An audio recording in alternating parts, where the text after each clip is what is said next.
Hey everyone, how's it going? Welcome to another episode of the KDigitals podcast where we dive into artists, their origin, their style, and their process. Joining me today is Pascal Finette. How you doing, Pascal? I'm doing excellent. Thank you so much. Yeah, no, thanks. Thanks for joining. It's been for people that are listening. We did our first.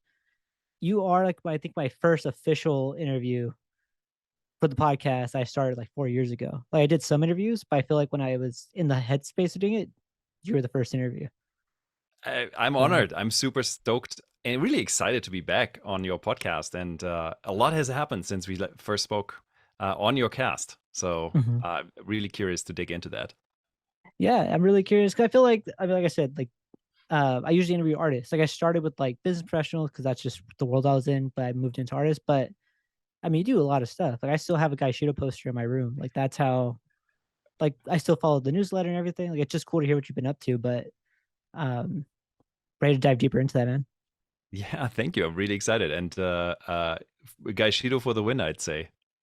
hmm So, well, before we kick off, I always have the guests kind of define who they are, how they identify themselves, right? Because I sometimes when they're artists, they might do 50 things, but they see themselves as, you know, just an artist or a painter, even though they do video and photos. Um, how you define yourself?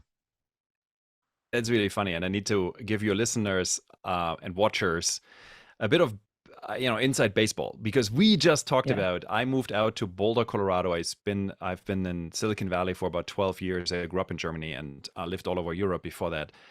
But I moved out to Boulder, Colorado about 2.5, nearly 3 years ago. And for various reasons, one of them is that a while ago, before we moved, we saw a study being done by NPR, an anthropological study where they went around the United States and asked people who you are, what do you do?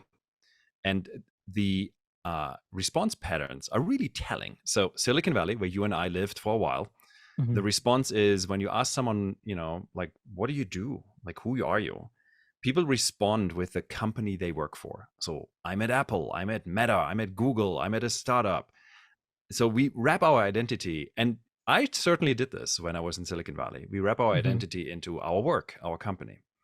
In Boulder, Colorado, where they actually also did this study, people respond to that question with the sport they're in.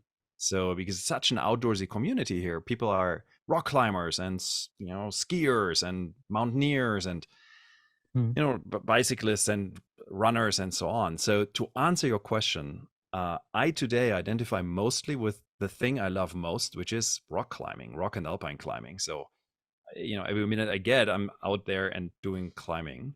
But I hmm also am, run a business, but that's really not my identity anymore. Yeah. So, I mean, so you do like be radical, and that's your. I guess that's more like your job now, right? Mhm.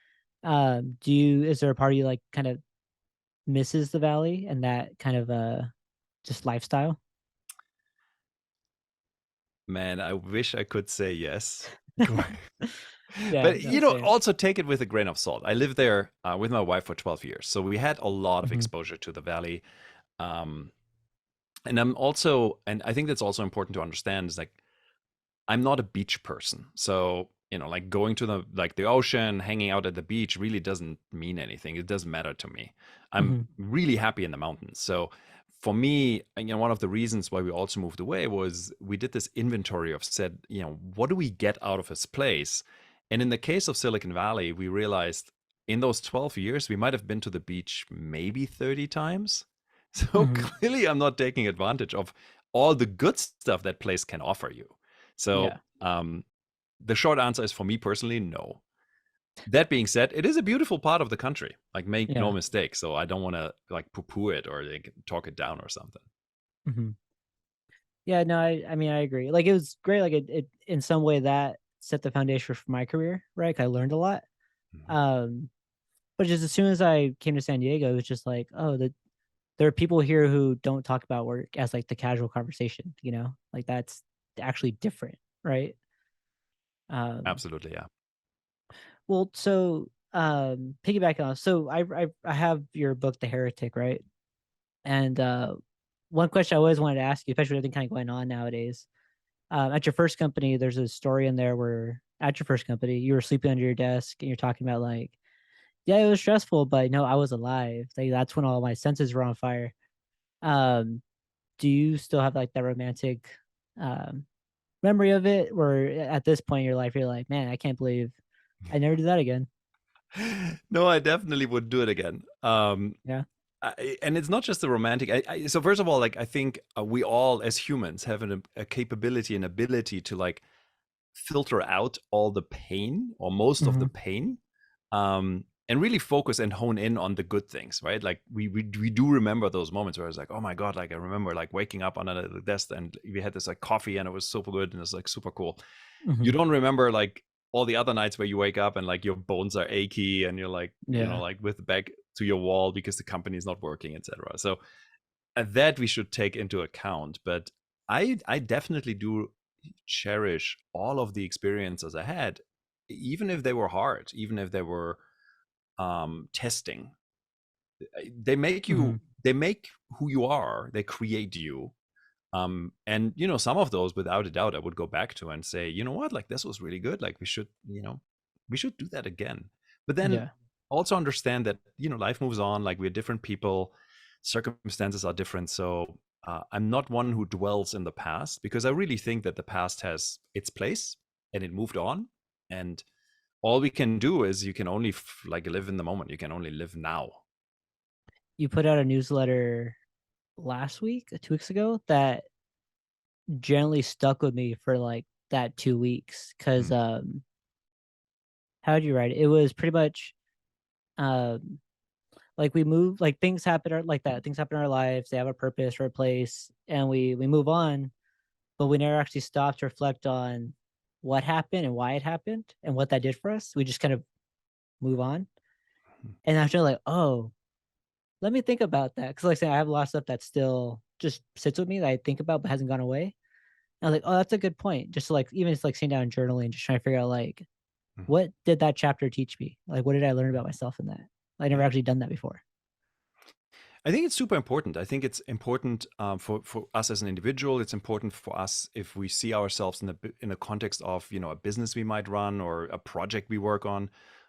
If you're an artist, if like you work on a new art project, um, because I do think that we rob ourselves of a lot of insight and growth if we just move on. And there is a bit of a tendency in our society to just like go go go go go, Yeah. particularly United States. And I'd say it gets worse because now everything is like 15 seconds to a minute video on TikTok, right?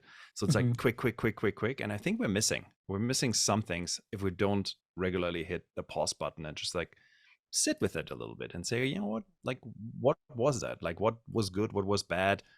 How do I Mhm. want to like incorporate this into whatever I want to do next? Yeah. How was I mean, maybe you kind of answered, but how was that when you left the valley and you were in Boulder? And like you got that like, wow, this is so different. It's interesting because, and I think this goes to the our natural predisposition to you're just blind to the things you're in at the moment. And for me, it was quite the shock, honestly, to come to Boulder, Colorado, and then, granted, we also moved to Boulder, Colorado at the very beginning of the pandemic, so Mhm. just before lockdown, right? So we were then you were forced to and sit still, like not Mhm. do anything.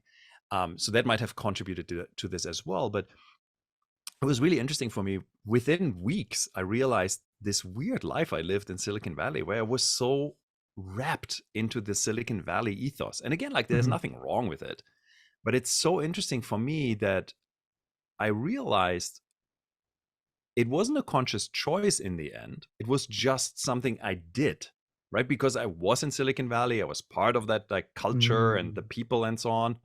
And you just do the thing. And in kind of some funny, odd way, now that I'm in Boulder, I might just do the Boulder thing, so I kind of like fall into the same pattern. But at the Yeah. very least, it gets me out and, gets me climbing on mountains instead of Mhm. sitting in front of a computer. But it is interesting. It's really fascinating that we have this, I don't know, like this myopic view, this inner view where it's so hard to break out if you don't force yourself to like shift your perspective. Yeah. Yeah. Cause like I was saying before we started recording, like, just like perspective has changed, and it's a thing where it's like that experience, like star experience, taught me who I am now and how I can actually get stuff done. Mhm. But I had to go through so much just mess to get there, right? A lot of people telling me what to do and realizing like who is right, who is wrong. Um, but then at the same time, a part of me like will look back, like when I left my company, one joke I made to one of my coworkers is like, "Man, I don't think I've ever been yelled at by so many people I didn't know in my life." Cause like you have clients and coworkers that come in and out, and it's just like, but that was normal, right? And if I talk to other companies, that was also normal because it was such a we're here to work company. We're culture in Silicon Valley. That was like, I can't imagine it's happened now, like if someone talked to me like that. But also like it teaches you how to really listen to what people are trying to tell you, right? Even though it's coming at you Mhm. different, right? Mhm. Yeah, Absolutely. that makes sense. Um, well, so let me kind of hard left a bit. So a big reason why I wanted to bring you on, right, was to talk about your new book coming out. Mhm. Tell us more about is it Disruption, the podcast Yes, a that labor of renamed? love. So the book is called Disruption, and and thank you for bringing it up. The Mhm, backstory of the book is that about 4 years ago, essentially the moment I left Singularity University, where you and I worked, mhm, I got super interested in really figuring out the second part to the question, which I thought Singularity never responded to. And the question was always this notion that Singularity was really good at getting people to see the future differently, like shift mhm, their mindset, understand that technology is moving super fast, blah, blah, blah, all this kind of like disruptive stuff. But they mhm, never really got into and here's what you do with it. Like, how do you actually react to mm, it as a business person, as a leader, etc.? And that got me really interested 4 years ago. And we started doing a lot of work with our clients on this. I did a lot of research on this. And I also, very similar to you, I used the great power of having an actual physical microphone and, like just calling people and saying, hey, I'm like doing these interviews. Can I record you? Like, and maybe we mhm, turn some of those into podcasts. I don't know, but like, can I get and peek into your head? So we yeah, did 250 interviews with people who are really good at this whole notion of transformation. How do I take an old incumbent organization and move it into the future? And 4 years later, we basically packaged all this up into what I hope and I believe is a very practical guide for leaders on how to better see and anticipate the future and then prepare their organizations for it, as well as, and this is kind of like the main part of the book, is the reason why we call it Disruption, is uh, how do you avoid the common pitfalls which companies have when they embark on these journeys, as well as what are the fixes? What are the things you need to apply to make sure that this all works for your company? Um, because I do fundamentally believe, as much as I love a good startup, mhm, I think that this whole like Schumpeter idea of like creative destruction, that sounds awesome, but we tend to forget that there's real people being affected by this, right? Like when a blockbuster goes bankrupt, that sounds funny and makes for good story, but there's also 80,000 people which worked for Blockbuster which are out of a job, right? mhm, So I think that from that perspective, it's really important to help organizations to actually manage those shifts and be a little bit more gentle on the economy at large. mhm. So that's the reason why we wrote the book, and it's coming out in February. So writing a book is one part, editing the book and like getting it into the hands, I tell you, that is a whole different game, and it's so incredibly slow. Yeah. So it's an interesting learning curve for me as well. How how different has it been writing this one versus when you put out the Heretic a few years Yeah. back? The Heretic was kind of cheating, right? Because if you looked at the book, it is based on these blog posts I wrote. So what we did with the Heretic book was, the reason why I wrote that book was mostly because I really wanted to understand how book publishing works. So, and I'm very like action oriented learner. So I'm like, okay, if you want to understand how big book publishing and writing a book works, then write a goddamn book and figure it out. Mhm, And so we cheated. We took, at the time, we had about 500 posts on the Heretic. We basically looked at which are the most popular ones and which are probably the ones which we personally like most. And I worked with an editor. We pulled those out and then edited them. So we said like, let's make sure that they're, on par, Yeah. and put them into a book. So in many ways, I didn't really write the book. I kind of just curated it. So I cheated. This one is different because we literally wrote it from like the very first sentence, the opening quote, which by the way I can reveal. I love that quote. This is Winston Churchill, who said, "If you're going through hell, keep going," You which just I put that out. absolutely Yeah. love. It's so good. It's like the image is just so like dark. I love it.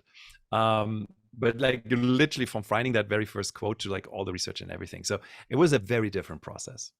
Mhm. Do I feel like I can assume your answer, but like you said, like a blockbuster that happened. That's a lot of people. That's a lot of families. That's a lot of Right. communities. Um, so I mean, that said, do you feel like disruption has a um, it's good or bad, where it's not really either or, it's just a thing? Like, how do you kind of view I that? th- yeah. So I believe that the betterment of products and services for the greater good, I think, is undeniably good. Right. So if Hmm. we can create something which is better, which makes your life better. So, say, for example, a better vaccine, right? By all means, we should and have to do this. Or we create energy sources which are carbon neutral, or and much cheaper than burning fossil fuel. Like by all means, like please, please, please do it. The point where I disagree with is a little bit the notion that, and I'm this is held by as just a subset of people, of course, but the notion that it has to be a startup destroying an incumbent industry, right? I don't believe that. I don't think that's necessary. I don't know if that's really the approach we need. What we need is more consciousness in business, and like these businesses like actually doing great stuff. A Hmm. good example for this is you might have recently seen Patagonia. Yvon Chouinard, the CEO of Patagonia, just announced that he basically turns the company into effectively a non-profit organization Yeah, he sold with the it. sole Yeah. purpose of like benefiting the planet, right? I mean, that's Hmm. incredible. So why do we need to disrupt Patagonia? Like, let's make sure that we have more companies like Patagonia who are doing these kind of things, and create better products and better services for all of us in the process. Hmm. What do you? I mean, like piggybacking off that, right? Like, I think I feel like the trend is kind of past on LinkedIn, but there was a lot of talk about like quiet quitting. Yeah. Um, do you think that's just like a good reaction and people are just standing up for themselves? Do you see it as like people are just kind of giving up? Like, just in general, what are your thoughts on that? It's a really I'm very conflicted about this because on one Okay. hand, I think it's great that people say, like, why would I spend my life working for quote unquote the man, Mhm. making like some money which I then spent on shit, pardon my language here, but like stuff I Mhm. don't need, just because like the marketing machine tells me I should buy it, like all this kind of like this very consumeristic approach to society. I think that's Yeah. great that people are basically saying, I opt out of this. Like that doesn't make sense to me anymore. Yeah. The piece where I find it a little complicated is I want people to be actively at choice. And I think some of the quite quick, at least the sentiment I read, some of these Mhm. people are just basically resenting to becoming a couch potato. And I think that's terrible. I mean, like, come on, like, life is too short to do that, right? Yeah. So, in many ways, I would love them to be more active, like do something with your life and about your life. Yeah. Yeah, it's like something's conflicting, right? Because, like, I remember I mean, there's, like, 2 stories, right? There was I don't know if it was on Instagram or where I saw it, but it was, like, yeah, like a quick 10, 50-second reel, and the quote was, like, pretty much like an old executive pretty much saying, "Work work more than you get paid because that's how you show off, that's how you impress your bosses, that's how you move up, like, that's the game." And I was like, "Oh, yeah, that makes sense, like, that's kinda what I've been taught." And then all the comments were like, "Heck no, that's how you get taken advantage of, da, da, da, da." But then there's the idea of, like, good workers get punished with more work, right? But it's like, well, yeah, but if you don't Mhm. try to be better, then how are you gonna move up in the first place? Like, where do you what becomes the goal at the end of the day? Do you just not show up to work and just do the bare minimum? I don't know. Yeah, I think, for me, it comes back to there's this very ideal world, or this idealistic world, where like people talk about, oh, find something you love and then you get good at it and you work at it and you will make a living out of it and whatever, right? And for Mhm. some people that works. I mean, make no mistake, I think there's a lot of people out there who generally love what they're doing, whatever that might be. Like you've got a lot of artists, I'm sure they don't even consider what they're doing as work. Mhm. But they sit in front of their keyboards, like, or whatever they do, right? And like slave away for like hours and hours and hours, like creating artworks. They're Mhm. working, right? So, and hopefully they get paid for it, by the way. That's the other part of it. So I Yeah. think there's this interesting challenge where, on one hand, you want people to, like find something they love. But also, I want to acknowledge the fact that there's people who say, listen, like all I want to do is, like, I live in San Diego. All I want to do is surf. I'm not Mhm. good enough as a surfer that I will make a living out of it. But it's the thing which like gives me most pleasure and joy. So for me, my job is a way to afford the lifestyle I want. In which case, I'm like totally fine with these people saying, you know what, like I do the bare minimum so that I can do the other thing I love doing. And again, this is a perspective I have with, some of my climbing friends. In climbing, there's this concept we call people like a dirt bag. So they're like sleeping in their car and like they just want to climb. So they work a Mhm. little bit and then they go climbing all day long. And by all means, like I think that's, as a life plan, is equally as good as someone who says, I want to be the CEO of the biggest company and work my butt off because it's Yeah. really what I want. As long as you're doing something you generally want in your life, I think it's great. Yeah, no, I mean, I've started kind of adopting the lifestyle, right? Like, I'm still working, at a company, kind of doing what I did back in the valley, but not as, the same amount of hours. But I'm using that same all that income to obviously help my family, but also fund my own little project, the podcast, my photography, because like, oh, that's what I want to do. That's gonna take time, but at least now I can find somebody to stay consistent and that's not gonna burn me out, right? I found a good pace to run at. Um, no, that's cool, man. I agree with that. Like I said, when growing up, you just kind of develop different perspectives. Mhm. And I think once you get that, you're like, oh, I don't have to slave away at a company for 13 hours a day because that's what you do, right? Right. Um, I also want to acknowledge, I think this is important to say, it is a privilege to actually have that choice. Right, just so we're clear. I yeah. think there's a lot of people who are, I guess, sit there, and I know this, right? Clearly, they say, listen, like I don't have that choice. Like Mhm. the only job I can get is, like mopping up floors somewhere, and I Yeah. have to do this because otherwise I can't pay rent, I can't put food on the table. So I just want to be super clear that um, this comes from an incredible privileged position, um, Mhm. like this conversation, right? I just want to Yeah. acknowledge that. Yeah, no, totally. I like it's that thing where I was working at the startup all burnt out and like stressed and like not knowing what to do. But then like you go on LinkedIn, like I see people I went to college with that are like still looking for jobs. And it's like, oh Right. damn, really? Like Mm. and then when the pandemic happened, like everyone I knew like lost their job, right? And it was just like, Yeah. oh, like I could complain about a company all I want, but like I have a job, Right. like so yeah, no, for sure. I appreciate you kind of Yeah. footnoting that real quick. Um well so um I guess one thing I wanted to ask you, like, saying I'm really curious about your perspective just because you really do have been involved in, like, the business world. Um, Part of that disruption, right, is a lot of people left California, right, to Mhm. different parts of the world. A lot of people left the Mhm. valley. Mhm. Do you think that's gonna make, like, the valley lose its edge and, like, it will kind of ruin innovation, or do you think it will, like, plant seeds everywhere? I don't think so. Um, I think I mean, I haven't seen the actual data on what the like long term, not short term, long term net like influx or redux is. Mhm, Um, uh, I think what has happened for quite a while, and I think you and we talked about this way back when, is that Silicon Valley really, really, really was special and was this like very unique place in the whole world.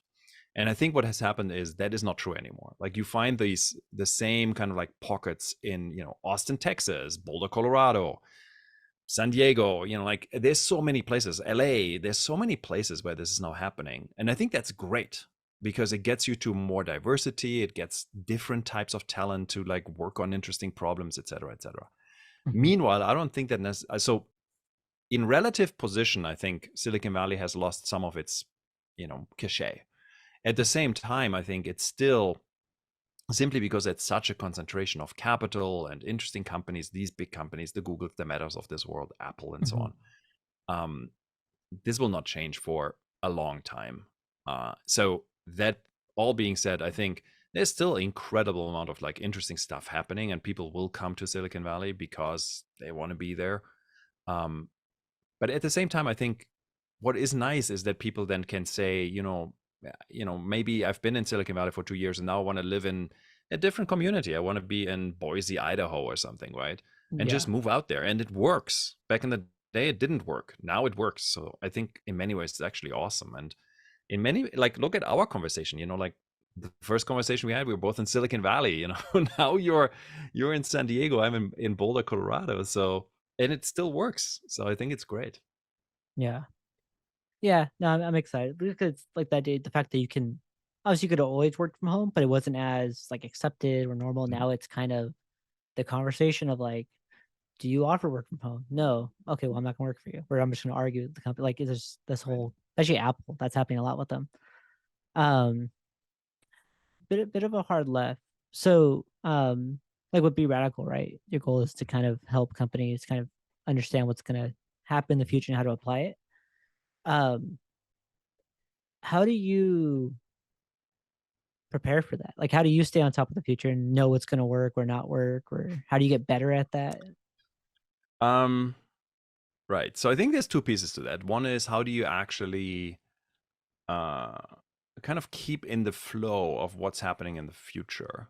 Mhm, And then the other one is like how do you actually, get other people to see this, implement it, etc. So the first part, I really think it has a lot to do with tapping into the zeitgeist. So just being open. Like I still read a lot of blogs. I'm subscribed to a whole bunch of newsletters where other people do the curation for me, which is really nice.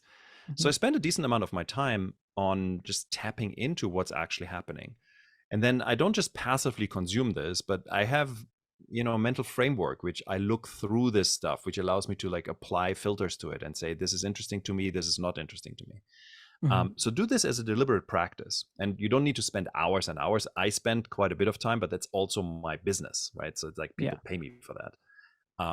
But spend a little bit of time just like plugging into. And I think what's always important is, and I deliberately seek those out, is look at things which are not obvious, which are kind of outside of your rails. Like my background is software typically, like so I understand computers and software and hardware and so on.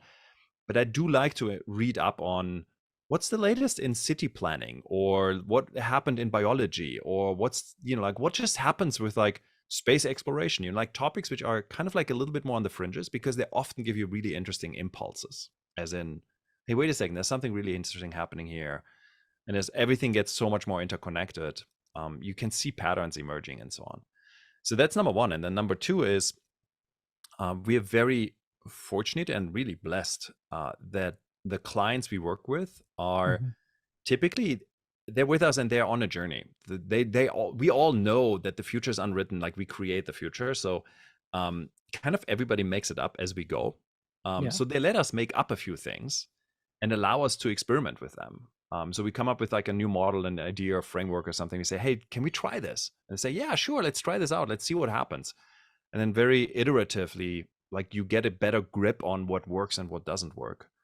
So for us, it's somewhat a messy process. I guess it's a little bit like, when you talk to an artist, like they create a new song or a new video or something, they have a vision for what it is. They Mhm, start creating a raw first draft of it, and then you get chipping away on that. Like it doesn't sound quite right. Like this tune isn't right. Like I want to have some mm, more bells and whistles here. The beat isn't right. So you start like chiseling away on it, like layering in things. You ask people about their opinions, and then eventually you get to something which hopefully is good. And that's mhm. exactly what we do.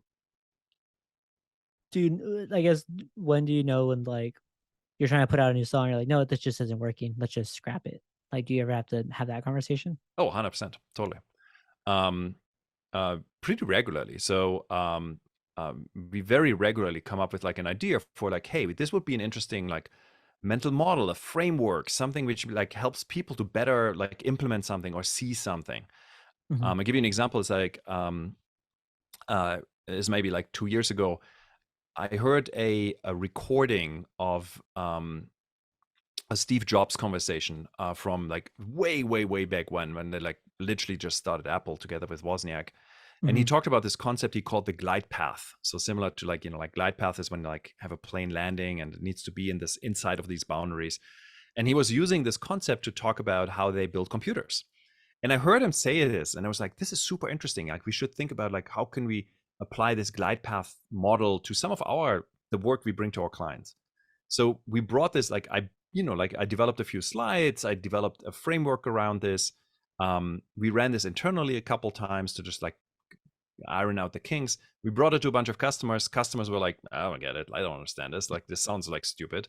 And I was Yeah. just so excited about it because, I was like, oh, Steve Jobs said this like 1975, Yeah. Um, and I was like, okay, great. It clearly doesn't land. So what do? I take those slides and I've got this big slide deck, which is called my trash can for the ages, because I don't want to throw them away. You never know what you want to do with this shit, right? So just like Yeah. I archive it. I just like, I guess similar to, again, like talking about your music friends, right?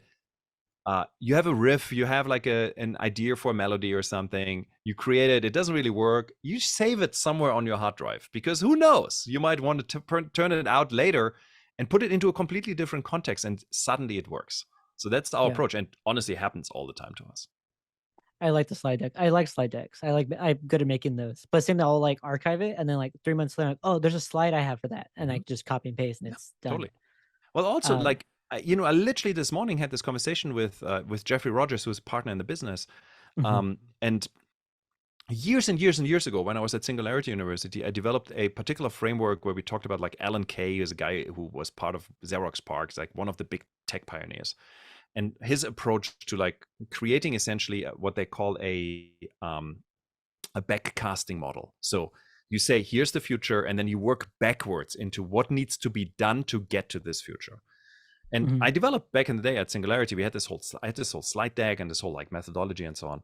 And just this morning, I was talking to Jeffrey, and we were talking about a completely different idea. And I was like, oh my God, we can take this and kind of flip it on its head. So use the same slides, but like flip the narrative on its head and create this different narrative around it, which I think is really helpful for people to understand. So again, like, don't like kill your like, sorry, babies is the wrong word here, but like, kill your darlings, but keep them around, because you never know like what you can do out of the parts.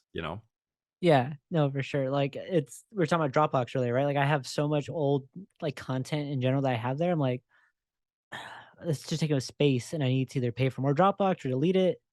But if I delete it, I'm never getting it back. Right. So Hmm. I'll just hold on to it until that one time maybe. Totally. And usually that comes up.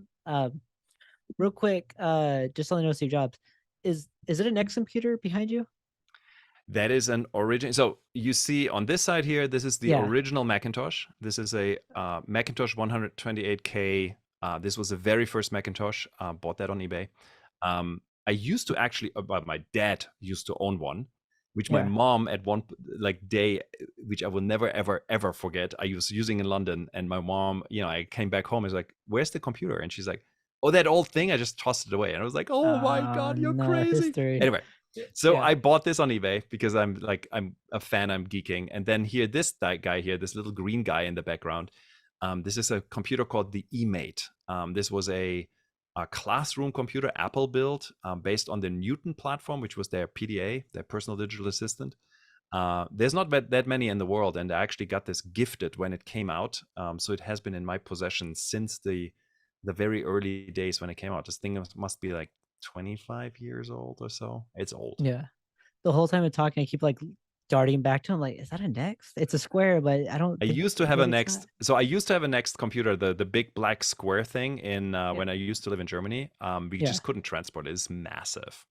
yeah, So I gifted it, and it's now actually in a computer store. I have a very big computer store in Berlin, as is their kind of like museum piece. So to yeah. this day, it still stands there under glass, which is kind of neat. That's really cool. Yeah. I definitely wanted to like real quick, just want to, because I've looked on eBay too for it. And you can't, I mean, I'm sure you could find it, but I can't find the Next, but I could find the boxes they came in. It's like, I don't want the box. Like, I'm Hmm. not going to pay $500 for the box. But, Yeah, next uh, computers are. they're fairly the black ones, the cubes, they're fairly rare. And Yeah. I think the point is that people who own them today, they're actually collectors. So they don't want to sell them. Whereas when I bought it, this was luckily early enough that there were a bunch of universities which had a bunch of them that they bought at one point, and they were like, "Oh, they're old computers. We don't need them anymore." So I actually scored mine from a university fairly Oh, cheap. I think I paid a few $100 for it, and I was like, "That is yeah. great." Good investment if Yeah, you were a collector trying to sell it now, right? absolutely. Well, fast forwarding to the future, right? We talked about like what's on the outskirts of the future and what's coming in. Right now, NFTs are developed. I think when we last talked, we talked about blockchain in the last interview. So now we're talking about NFTs, right? It goes What full are your circle. thoughts on those? So what's the question? NFTs, yes or no? Oh yeah, no, like just what do you think those are going to be like Oh crazy man, disruptive in a bad way? I know there are banks that are saying like, oh, this is a scam. I think Bill Mhm. Gates is like, I wouldn't get into that, but I could see why they would kind of be Right. beneficial from a disruption standpoint. Yeah, I think I think NFTs is a very nuanced conversation. I think the problem we're having in the conversation, it's very black and white at the moment. Hmm. So I don't personally, this is my personal opinion, I don't Yeah. buy into the idea that a bored ape NFT, which is basically just a JPEG of a monkey, which Hmm. is computer generated, is worth anything. You know, I don't buy that this is worth like $500,000 or something.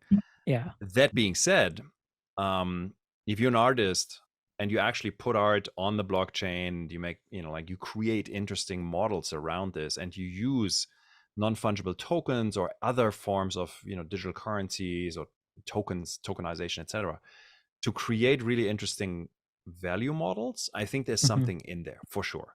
I give you a very simple example. So an artist I follow for quite a while, and you see actually quite a bit of art in my background, is Shepard Ferry. Is a LA Okay. based, used to be an LA based, well, he's still LA based, but he used to be a street artist. He's not pretty famous. He did the Obama Hope poster. That was his Oh, big, okay. like a lot of people know that.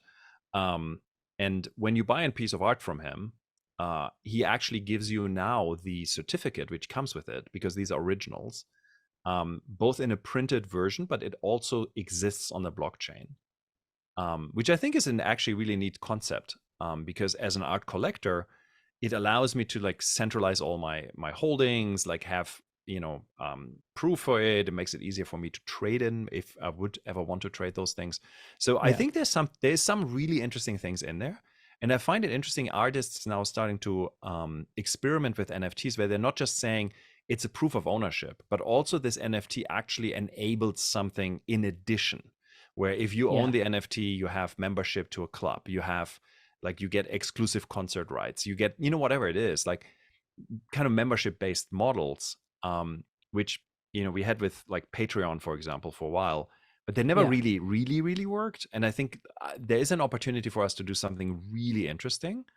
um, so one thing which I find interesting in membership models is on Patreon, you know, like I subscribe to an artist, I pay them my monthly fee or my annual fee, and I get some benefit, Yeah. but I can't actually trade that, right? So Yeah. I can cancel my membership, and that's about it. With an NFT, I might have the same benefit, but now I can trade it. Now I can go to someone else and say, "Hey, wait a second, you are a bigger, you know, whatever, like fan of this particular band. Hmm. I can trade my membership to you." And it creates really interesting incentive structure. So I think there's much to be uncovered, and I think it's much more nuanced than the current conversation indicates, which is really more like it's a quick way to make money. Yes, no. Are you in there? Are you not? You know, Bill Gates like, oh, it's terrible. Like a bunch of people say it's amazing. So I think it's Yeah. very black and white. Yeah. We just got a newsletter. I don't know if you follow like Build a Bear, but we Mhm. got one for my daughter, and they emailed us their Oh, they're NFTs. putting something on the blockchain, right? Yeah, they have NFTs out, and we're like, would I pay? I think it was like 2,500 for like a nice, cool 3D animated diamond bear. I was like, would I? Who would buy that? I'm sure it's like a They for a big charge collector. $2,500. Yeah, for yeah, man, you gotta you gotta Google it. I was like, I told Holy my wife showed me. I'm like, smokes! that feels like a bubble kind of indicator to me. 100%. Yeah, But taking your Build-A-Bear, your once in the world, exists only once in the world because it's like your daughter made it, and Mhm. put it on the blockchain, right? Like create an NFT around this, have like digital ownership around this. I think there's something interesting you can make. I'm not buying the $2,500 like Yeah, NFT for like some digital Build-A-Bear thing. yeah. No, but I mean, same It's thing, like, I crazy. agree, like, there's cool stuff you could do with it, right? Like, I used OpenSea and, like, you could make unlockable content, and, like, oh, you could probably do some cool stuff with that, but obviously, I think the big trend right now is, "Hey, buy this JPEG for, $10,000." Like, "Why?" Right. "Because." "No." End of Yeah, conversation. that's right. Um, so do you plan on implementing NFTs, like, for disruption or for the newsletter, or I think you use Patreon too? I'm not sure. At the moment, I think it's a very terrible time to launch anything which is NFT based, as we're like going through the what they call the crypto Mhm. winter, whatever that means. Yeah. So we will see how this all looks like in February and when the book comes out. And if there is something really useful to be done with it, why not? Absolutely. Mhm. But it really needs to be useful. I don't want to have it just as a gimmicky and or Mhm. scammy way to make some more money, you know? Yeah. It needs to have an actual use case. Yeah. No, for sure. Um, on that note, I know I'm near the hour mark, and I do have to run. But to wrap it up, Pascal, how can people learn more about you, follow you, learn more about disruption? So a bunch of ways. Easiest is literally like I am blessed or cursed with the fact that there is not another Pascal Finette on the freaking internet. So if you literally go to like whatever search engine you like to use and you type in Pascal Finette, you'll find me. Yeah. Again, I think that's actually a curse, but I always smile because I get every once in a while I get these spammy emails from these marketeers who is like, "We can get you on the first page of your Google results." I'm like, "No, dude, I Did you not own Google my me? Google results." Yeah. So anyway, so you can find me on like just Google me. The book you find at disruptthebook.com. So very simple URL. You'll find there's a little landing page at the moment. We'll fill that with more content. But just Google me. You'll find a ton of stuff. You find our work. You find our podcast, which is the Disruption podcast, as well as the Heretic exists as a podcast. There's a newsletter, all this good stuff. But again, you'll find me if you just Google me. Yeah. For everyone listening, definitely follow the newsletter. I enjoy newsletters. That's the only email I look forward to. Everything else I delete. But Thank your you. emails that come in, I enjoy reading those. For sure, everyone that was listening, thanks for listening. Go and get Pascal a follow. I'm gonna go ahead and end the podcast and see y'all soon. Thanks.